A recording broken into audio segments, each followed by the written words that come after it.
जों मुगैयो बे प्रमद बर'खौ बेखायनो नैबे दतमा समस्तियाव जोफबनानै दोननांगौ रायजोखौ दा जों दा खुजाबगुरि गामियाव दंफैयो बे खुजाबगुरि गामिया अबिराम मुसाहारि बड'लेण्ड मुभमेन्टनि बड'फा उपेन्द्र ब्रह्म सोमावसारनाय समनि गिबि मुंख्लं बे जायगानि रामफल बे आनसलिकनि दा बे जायगायाव जों दंफैयो दा बे जायगायाव आगोलावबो आं फैदों आरो बड'फा उपेन्द्रबो फैदों दा रायजो राजा आंजों दंफैयो दा जों बेयाव फैनाय खारना जाहैबाय दिनै दतमा जायनाखि समस्ति बे समस्तियाव प्रमद बर'आ बिजाथि हिसाबै बेयाव बिटिसिनि बिसायख'थियाव गेलेगोन दा जों बुंनो लुबैदों प्रमद बर'आ सासे थगायसुला हारिखौ थगायबाय हारिखौ फानबाय बर' रायजोखौ फानबाय दा बिसोर बे माने रायजो फानग्रा हारि फानग्रा बे मानसिखौ जों खुनु जायगा होनो नाङा आरो जोङो दतमा बियाबाव जोङो रायजो फानग्रा बेबायदि मानसिखौ जों जायगा होनानै जोङो जायगा माने आरोबाव जोङो थगायसुलाखौ जों सनमान होनो नाङा बे हिसाबै दतमा बियाबनिफ्राय जोङो दिनै बेखौ सिक्षा होनांगौ जों बयबो बेखौ बुंनांगौ बे गनाय नङा बेहा राहा गैया बेखौ बयबो सिनायखाबाय बे जे थगायसुला बे नंखाय बुंग्रा नंखाय माने बाथ्रा फोलाग्रा बेखौ बयबो बुजिखाबाय दिनै बे सानदों जे बड'फा उपेन्द्र ब्रह्मनि जायगायाव फैनानै बड'फाखौ खुलुमनानै बेयाव बियो भट मोनगोन बे सानदों खिन्थु दिनै बड'फानि जायनाखि आत्मा बे आत्मानो बे रायजो फानग्रा हारि फानग्रा जाथि फानग्रा बेखौ साजा होनो थाखाय गावनि जायगायाव लाबोदों जोंहा दायित्व दं बे जायगानि आइ आफा रायजो राजाफ्रा बयबो दिनै दायित्व लादों जे बेखौ जों बे जायगायाव देरहाहोआ बे जायगायाव फैजेनथारगोन जोङो बेखौ बयबो बे जायगानि मानसि दायित्व लादों ओंखायनो जों दिनै बे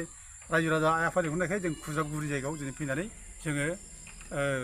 रायजोफोरखौ बुंफैदों जाहाथे फैगौ इलेक्सनाव जाहाथे रावबो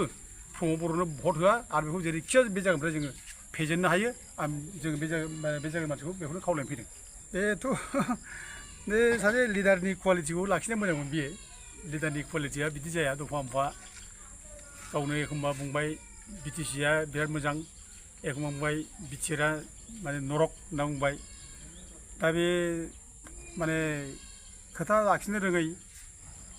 माने खोथानि गावनि मर्यादा गैजायै बेबायदि मानसिखौ रायजो राजाफ्रा रावबो मोजां मोना गाज्रि मोनो दा बेखौ बिटिआरआ नरक बेथ' नंथारगौ बयबो बुजिखादों बिटिआरआ मोजां नङा आरो बिटिआर सुक्तिजों बिटिसिनि मोनखानाय गोहो बे जोबनोसै बेखौ बयबो बुजिखादों बेनिखायनो फैगौ जायनाखि इलेक्सन बे इलेक्सना बिटिसि लाखिनाय इलेक्सन बे बिटिआरखौ नाङा जोंनो आरो बिटिआर फैयोब्ला जोंनि बिटिसि 6 सीटआव थानाय नङा बे हिसाबै दिनै फैगौ इलेक्सनावबो बे बिटिसि आरो बिटिआर बेखौनो कम्पेयार खालामनानै भट होनो नागिरदों जों जाय बिटिसिखौ लाखिग्रा जों बेखौ भट होगोन जाय बिटिआर लाबोग्रा बिटिआर सुक्ति रुफायन खालामग्रा बेखौ जों भट होआ बे बाथ्राखौ बुंदों दा जोंना मानाव गेदेर खाम्फा बरगयारिया जे गावनो नरक होनना बुंदों बिटिआरखौ दा नरक होनग्रा मानसिया दिनै बिटिआरआव थांनाय मानसिया खोब अननाय जादों रायजो राजाफ्रा बेखौ मोजां मोनाखै दा आं बेखौ फंसे खोथाल' बुंनो लुबैदों जे बिथां थांनाया बे माने हाग्रामा महिलारिखौ बिट्रि खालामनाय जादों एफा गिदिर संग्राम खालामबाय बिसोरो एफा गिदिर माने गोहो लाबबाय बिटिसि 6 सीटआव लाबबाय बेबायदि रायजो बुंनो थांब्ला बेनिफ्राय साबसिन रायजो जों माने 6 सीटआव बादि ट्राइबेलफोरनि एरेन्जमेन्ट गैया आरोखि दा ट्राइबेलफोरनि थाखाय फार्स्ट एरेन्जमेन्टआनो 6 सीटआव बे 6 सीटआव लाबोनायाव बे सासे हिर'मोन हाग्रामाजों लोगोसे एफा गिदिर नाम गोनां मानसिया एफा गिदिर सनमान गोनां मानसिया जारिमिनाव लिरजानाय बेबायदि मानसिया दिनै एखे नरकआव थांनानै गावजे माने मानसिफोरजों रायजानाय गाज्रि मोननाय जाबाय बे आं बे खेथ्रआव बेखौल' बुंनो लुबैदों जे बिपदनि टाइमाव जाय मानसिया लोगो बेसो आसल लोगो a friend in need is a friend indeed होनना बुंदों आरोखि हाग्रामा महिलारिजों बे लोगो लाफानानै बे मावफुंनांगौमोन बिटिसिखौनो मोजां गाबथारनांगौमोन मावफुंनांगौमोन खिन्थु बे समाव जे खारखोनानै बे बिटिआर नरकखौनो मावनो थांबाय बे ओमफ्राय मुगैथावसिन जेबो जायाखिसै हाग्रामा महिलारि संग्रामिजों बिनि नेताजों ओमफ्राय कुवालिटिजों ओमफ्राय दिफेन बर'नि संग्रामनि कुवालिटि नेता खालामनाय बेजों आकाश पाताल डिफारेन्स प्रमद बर' बेजों आकाश पाताल डिफारेन्स प्रमद बर'जों हाग्रामा महिलारिजों खुनु तुलना हाजाया हाग्रामा महिलारिया माने अस्त्र लानानै बे गावनि जिउखौ बावनानै बे आन्दलन खालामदों गावनि जिउखौ गारनो नागिरनानैबो बे आन्दलन खालामदों आरो बेहा एचिभमेन्ट दङ हाग्रामा महिलारिया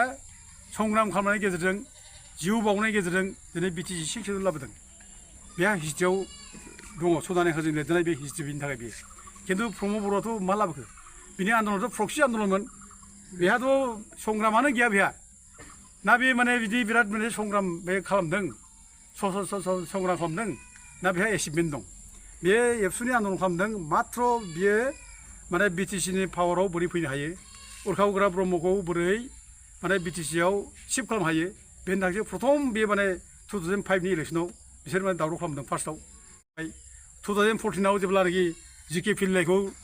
माने भारत सरकारा दायथ' होदोंमोन बड'लेण्ड रायजो होथावा बे सायाव स्टाडि खालामनो थाखाय मोनसे कमिटि होदोंमोन बे स्टाडि कमिटिखौ बिसोर फैयाखै हयथ' बे समाव एनडिपिआ गभर्नमेन्ट अफ इन्डियाजों रायलायगासिनो दंमोन ट्राइपेटेड टक जागासिनो दंमोन बे ट्राइपेटेड टक जानायनि गेजेरजों बे जिके फिल्डखौ दायथ' होदोंमोन बे जिके फिल्डआ फैयोमोनब्ला हयथ' जोङो बिटिसिनिफ्राय साबसिन हयथ' अट'नमास स्टेट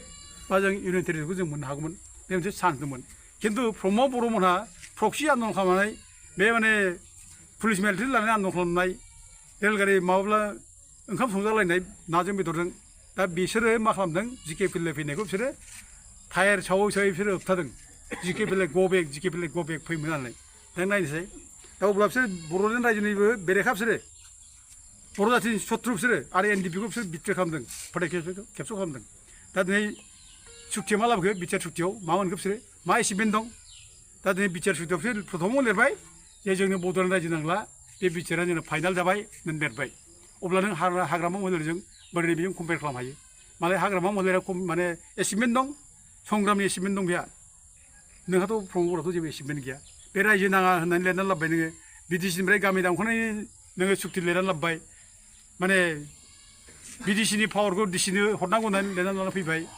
बिटिसिनि नोङो 60टा माने समस्ति खालामनानै नोङो 6टाल' माने रिजार्भेसन खालामनो नागिरबाय बेफोर जिनिसा बेसेबां अननाय दा गतिके हाग्रामा महिलारिया जेनाखि संग्रामनि जाय कन्ट्रिबिउसन दं बेहा बर' जाथियाव जेनाखि कन्ट्रिबिउसन दं बे हिस्ट्रि बेखौ बयबो जारिमिना मख'गोन दा खिन्थु प्रमद बर'आ जासे जोलैनि हांगार हारि फानग्रा जाथि फानग्रा रायजो फानग्रा बे जिनिसा बे हिस्ट्रियाव बेयाव थागोन दा गतिके हाग्रामा महिलारिजों आरो प्रमद बर'जों खुनु तुलना हाजाया बे डिफेन्स बर' बुंनाया एखेबारे मिसा खोथा बे ओरैनो मिसा खोथा बुंनानै प्रमद बर'खौ बिराद हिर' खालामनो थाखाय बे बाथ्राखौ बे बुंनाय जादों दतमा समाजनि रायजोफोर खौसे जा दतमा समाजनि रायजोफोर खौसे जा सेल्फ हेल्प ग्रुपनि 75,000 फार्स्टआवनो हाग्रामा महिलारिनि समाव जा दाङाबाजि जादों बेथ' गावजों जाय थाफाग्रा मानसिफोर गबिन्दमोन खालामदों फेरेंगा खालामदों बिसोरथ' खालामदोंना बेसोरो हाग्रामाखौ दाय होनानै मा जानो फालाय बेथ' रायजो खुंदों मालाय बे समाव अस्त्रबो गैया माबो गैया सुख सान्थि रायजो जादों बयबो सुख सान्थि खुंदों गावसोर जा आन्दलन खालामलाबायदों बड'लेण्डनि नांजानो जा लामा लामा हगारलाबायदों बिसोरो हाग्रामानि खुंनाय समाव बिसोरो जिबां थाखा फैदों हाग्रामानि आमोलाव बे समाव बिसोरो 10% थाखा खांनाय बिसोर जादों बिसोरो आन्दलनाव 10% खांदों दा होमब्ला नायदो हाग्रामानि समाव बेसेबां थाखा फैदों 10%आ जुदि प्रमद बर'आव खांदोंब्ला बेसेबां थाखा खांदों नायसै दाना आरो बे अफिसनि थाखा नङा मास्टारफोरनिफ्राय लांदों बिसोरो LP master ME master high school master कलेजनिफ्रायबो आरो बिजिनिफ्रायबो बेसेबां थाखा खांदों बे प्रमद बर'मोना बै समाव नायनोसै आरो गामिनिफ्रायबो लांदों अब्ला आरो नों बे समाव असान्थि खालामनो सोर खालामदों दा दिनै फेरेंगा मोनाथ' दिनै लासिं सिं बुंजानो गोनां जाबाय जों मख'थारा बेखौ दा मख'लायथारसै जों बुंगासिनो दङ गेसाव गोन मख'नो नाङा दा 17 बोसोराव नोङो असान्थिमोन होनबाय थानाय सोरखौ बुंनाय जायो बे इनडाइरेक्टलि बे प्रमद बर'आ एनडिपि बाहायखौनो बुंनाय जादों बे एनडिपि फंबायफोरखौनो बुंनाय जादों मुंखौफोरखौ अपमान खालामनाय जादों बे एनडिपिफोरनि दाय दस गेसाव गोफोनखौ मख'बाय था होननाय जादों बिना बुरखांबाय था होननाय जादों लासिं सिंनो आरो दिनै बे बिनि दिनाव जे सान्थि फैबाय होनदों सान्थिया बहा दंबोरो बे हेमन्त नार्जारि बे माबानि झारबारिनि गियानफोरनि बेखौ मान गावथारखौ सोर गावथारा बे नागेस्वर बसुमतारिखौ सोर गावथारा बे जनक बसुमतारि जोंसार मुसाहारि सोर गावथारा बेथ' नोंसिनि दिनाव जानाय 2021 2022 2023 जानाय बे दिनै बयहाबो संसार जानो गोसो दंमोन दिनै आस'खान्दा खालामना होबाय बयहाबो रायजो जानो गोसो दंमोन फिसा फिसौ ग्रें ग्रेंनो दिनै सिलिंखार खालामना होबाय सोर खालामदों बेखौलाय बे प्रमद बर'जों खालामाखैबा दा दिनै बे दुगा बुङो आं दिनाव बिराद सान्थि गोजोन फैबाय होननानै बहा गोजोन दं नै मैयासिम बुगासिनो दङ लासिं सिं बे फेरेंगानि गुन्दा मानिया दिनै बुबाय आरो फेरेंगा गावनि बिजामादैखौ गुन्दा खालामबाय दा बिनि बिजामादैयानो दाना मानसि बुनायनि थाखाय हमजाबाय दानिया लासिं सिं मा जाखो बेनो जाबाय प्रमद बर'नि दिनाव बिराद गोजोन फैबाय सान्थि फैनाया मा जाखो हनै निसिमायाव मानसि बुहैबाय नै माने माबायावबो मा होनो बे बावखुंग्रियाव मानसि बुबाय सोर खालामदों बेखौलाय बे प्रमद बर'नि दिनाव जाखैब्ला मानसिया बुयो गावसोरनो गन्दगला खालामो गावसोरनो दाय हो मालायखौ बेबादिनो बिजामादै दंब्ला प्रमद बर' नोंबो लाना फैनानै रायजोफोरखौ बुफैदो दतमायाव गुन्दाखौ नोंसोरो गासिबो गुन्दा खालामग्रा नोंसोरो गुन्दा मावो सोरबा दिनै दाया होयो सोरखौबा लाबो नोंबो नोंहाबो गुन्दा माहानि मेला दं बुफै लाजिनाय गैया बिसोरो दा बर' फिसाफ्रा बयबो सान्थि दं रावबो दावराव दावसि लुबैयाखै गावजों गाव पार्टि लालायनानै नांलाय खमलायखौ रावबो लुबैया दाखालाम जों बयबो खावलायो दावराव दावसि दाखालाम गावजों गाव नांलायनाय दालाबो खिन्थु नोंसोरसो खालामो दावराव दावसिया बे इलेक्सन थाखाय मानसि बुलायनाय बिजामादैखौ बाहायलायनाय बेफोर सोर खालामो बे गुन्दासो खालामो जों मुगैयो बे प्रमद बर'खौ बेखायनो नैबे दतमा समस्तियाव जोफबनानै दोननांगौ रायजोखौ दा